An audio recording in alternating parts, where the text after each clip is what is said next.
everybody, it's me, Garrett Everett Blackwater. I'm going to talk to you today about my 70-gallon aquarium. If you've been following me either here on YouTube or on Instagram, you'll know that this has been a project for the past couple of weeks or so. It's really cool to be able to see it come into fruition. It's looking quite lovely, even though it's not quite where I want it to be yet. So I just wanted to talk a bit about the aquarium setup and also the cabinet setup, because I feel like aquarium cabinets are not usually a common subject of discourse among aquarists, even though they're extremely important to how your setup is located and how strong it is, and just the overall enjoyment of the whole system. So without further ado, let's take a look. So here it is, the 70-gallon Subtropical Asian stream biotope. I've been challenged just today by Chris Engelzu, hope I pronounced your name right, founder of the Freshwater Life Project, to just narrow my scope a bit, because let's be honest, Southeast Asia is a huge area with very diverse biotopes. So I'm going to try and narrow it down. I'm fortunate that most of the characters who are in this tank come from Vietnam. I think there's a few outliers, mostly invertebrates like the amano shrimp and the lily, which is either Nymphea rubra or Nymphea stellata. I don't believe it is found in Vietnam, but there are lots of hybrid lilies out there, so I'm just going to let it fly, especially because, man, that looks so good, right? It's really coming into its own. You can see it's got the first surface pad up there, and it's huge. Well, I'm not going to stick my hand in the tank, but those are pretty much they fit in the palm of my hand. And these are all the cardinal minnows. These are what the biotope is going to be based around. So these are Vietnamese cardinal minnows. They're different from the white cloud mountain minnow, which is more common. These guys like it a little bit warmer. And I've tamed another 22, so I believe there's 32 to 35 in there all told. And you can probably see a lot of those females are very swollen with eggs, so I'm hoping that they spawn. Especially that I used to have a paradise fish in here, and I took her out just so they'd feel a little bit more comfortable with dropping eggs, and that the fry would have a higher survivability rate. The other thing that I think doesn't really fit in the biotope is probably some of the botanicals, but I'm gonna let that fly because a lot of these are like of Malaysian descent. I'm sure that a lot of these plants are endemic, and they just look great. I'm really happy with how this turned out. So yeah, this stump came out of my backyard. It was previously in the 20-gallon version of this setup. It's really gnarly. There's a bit of a split there. You can see on the side that I'm hoping that moss will grow up to cover. That's where shrimp like to hang out in the old setup, and I'm sure they still hang out in the new one. You can see well, you can barely see it, which is really nice, but that's the intake for the new canister filter that I set up this weekend. Over here, more driftwood. Salvaged that piece from the river just a couple weeks ago. Sunk it by boiling it, drilling up the center, and stuffing it with rocks. So if you ever need to soak your driftwood so it sinks quickly, I recommend boiling it, especially if it's a big piece. And I recommend weighing it down, whether it's screwing it to a piece of tile or shoving rocks in it or whatever, just so that it doesn't float away. Over here, I just added this gravel today. I'm not like super jazzed about how it looks, but I'm hoping that that also encourages the cardinal minnows to spawn, because they like that for their eggs. It's a great place to secure them from predators. And eventually I'm hoping these larger rocks here, yeah, my finger's super helpful. These larger rocks here are covered in Christmas moss, which I'm hoping will eventually blanket this whole hill and maybe work its way across. I've added a heater, not strictly necessary for these fish, but during winter I'll keep it going at about 20 degrees Celsius. Right now I've turned it up to 25, because that'll also encourage spawning for these guys. As you can tell, I really am looking forward to helping these guys multiply. The water's a little bit cloudy, just from stirring stuff up. And that's alright. I think it also helps them feel more secure. Here's the output. And I don't have the clips, so I just kind of jury-rigged this here with some plumbing parts, half-inch PEX mounts, and they work fine as far as I'm concerned. This is the new lamp that I built out of the old lamp. So I don't know if we can see under here. Nah, that's okay. Maybe I'll flip it up. Prepare to be blinded. Ooh. So that's an LED light, just an undermount light. Moisture resistant, it's suitable for use in damp locations, which is what this is.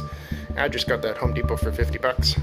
And the housing is made out of PVC board with little rubber stoppers here to protect the glass and to lift it up a little bit so that it's not resting on this. This tank I got for 40 bucks at Value Village, which I'm super happy about. Really good deal for this size of tank, which is just under 70 gallons. And I think it must have been a reef tank that somebody took really good care of, because you can see these two holes here.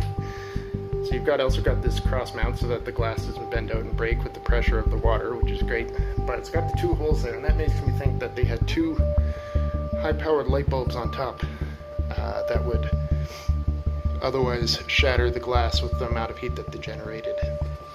So let's take a look behind here. It's a little bit ugly, but you don't see it. Maybe you can't see that there. We'll go to the other side. Alright, so you can see the tubing's running down, the power's running down there, and everything is jacked into this outlet here. I might protect that at some point. My son doesn't seem to mess around with it. He's 11 months, almost 12 months. But once he becomes a toddler, that might be a bit more of an issue. But everything here is also really hard to unplug. For whatever reason, that multi-prong adapter thing is really stiff to pull things out. So I feel like that should prevent any mischief from happening. Alright, and the cabinet. This has been in my wife's family for years. This is antique, hand-built. You can tell there were a lot of things done, so the shelves the drawers had dovetailing in them. All the doors are hand built. Everything's been hand sanded, hand planed down. Really cool. And so all I did to adjust that was install this top piece here. Flipping you off. So that's just a piece of plywood, and that's to prevent the bottom of the tank from flexing and cracking. You can also see I've added foam. This is like one of those dimpled foam rollout mats that you would use camping or on top of a really crappy mattress, and it just helps to disperse the weight of the aquarium. And you can see it's kind of here, it's really tight, and then as you go along it bows out a bit and then tightens up there. Now part of that is due to the non-uniformity of the cabinet itself, so wherever the plywood flexes, part of this is just foam that's sticking out that might need to be trimmed off. But this compresses enough that it allows you to avoid any shattering or cracking of the glass if there's anything that lands on it the wrong way, or if it's bent on the supporting surface. So that's something I really like. Antique furniture. I think it's really cool, especially if you finish it up properly and can protect the top. I think it's really cool to use for aquariums, especially because it ain't built like it used to. These cabinets are all built super over-engineered out of really good quality wood, and they make a really sturdy stand for larger aquariums, such as this 70-gallon here. Want a joke? Dad joke? Here's everyone's favorite aquatic botanicals. Coffee. Can't live without it. Anyway. So the drawers, we got very nice knobs. Got these from Anthropology. Spent a pretty penny, but we only needed to buy two, so we thought that was worth it. So this left drawer here holds all of my aquascaping tools. So that's leftover piping. If I want to do that for water changes, I've got an actual siphon, but that's just kind of backup, or if I want to do drip acclimation or whatever. We got nice long pliers, all these things that you want to have. Silicone for if you need to do a repair, dip net, water test kit. That's all in here. Plastic razor blades, those are really cool. If you can find those, pick those up. And the right one, you'll notice, isn't as deep. I'll pull them both out here. Now they were the same size, but this one on the right I had to shorten. That's the one that's got what I call, I guess, This is maintenance stuff. There's the food. Here's some cloths, random mesh baskets from plants that hypothetically I'm growing plants in at some point. I don't know. Fertilizer, carbon, all that's in here. So you don't need a big drawer for that. And it needed to be modified and shortened because the canister filter sits under here. So I'll open these both up. New clasps on there and everything. The old ones were totally shot. And so this is where all the ugly stuff that I want to keep out of the reach of children and just generally keep out of sight. So here's the canister filter. This is the new one. I've done a repair on it. We're about, what is this, 2 days, 3 days in, and there is a slow leak. This is totally manageable though, so I'm not too worried about it. And the hoses, we'll take this whole drawer out here so you can see. So there's the hoses. You can see the one on the left is newer than the one on the right. I had to buy a new length because the old one, I guess they had cut the length in half, and I needed a little bit of extra length, so I had to buy a new hose. But that's okay. Drilled 2 holes. This is about 2-inch thick material. Once again, not built like they used to be. And that's where the hoses go through, and also the power to prevent it from getting wet. Kind of creates a bit of a drip loop there. Down here, water change buckets. I've got 2 of them because you never know. Maybe you need to soak something, maybe you need to rinse something. The buckets have siphon, my measuring cup that I use to fill the water back up, prime, Secam prime. I'm a little bit on the fence with this one. On one hand, it makes cleaning a lot easier because it's got a wider nozzle than just airline hose. On the other hand, this clip doesn't really stick to my buckets, so I've ended up with a lot more water on my floor than if I just did it the old school way. So I'm on the fence about whether that was an improvement or not, but whatever. And here on the bottom we got hardware. So if you've got a really impeccable memory and have been following me on Instagram for a while, you might remember this box. This was actually a light that I built for my 15 to 20 gallon that the coolies are in, back when the cardinal minnows lived in there. So there was a light in here, and I just put a handle where the power cord fed in, and this is where I keep all my hardware. So we got box filter, really old box filter from Hart's, a couple of aqua clears just as backup, parts for my internal filter. This is kind of fun. My fish journal, when I first started fish keeping, I was very meticulous about taking notes. Now I'm not. But if you're just starting out the fish game, I'd recommend it. You can learn a lot, and it's cool just to build habits and document your stuff and look back on it. I'm sure there's things where I'm like, oh yeah, I put in 4 leaves in a shrimp diet or whatever. Behind that, stuff that I don't really normally use. So we got red Amaco clay, self-hardening. That's what I use for fertilizer in my substrate. So I got a bit of that left. I used a ton in the 70-gallon setup. Box of rocks, sea salt for when I eventually convert my mangrove estuary to actually being brackish. Then up here we got random rocks. Sorted all of the clown puke out of those. That was a lot of work. Basket of leaves. So we've got lots of lemon tree leaves. I culled my lemon and other exotic things under there. Big ol' peace lily leaves. Those disintegrate really fast. We got some cones. All harvested native cones, so pine cones and birch cones. Leaf. Garbage.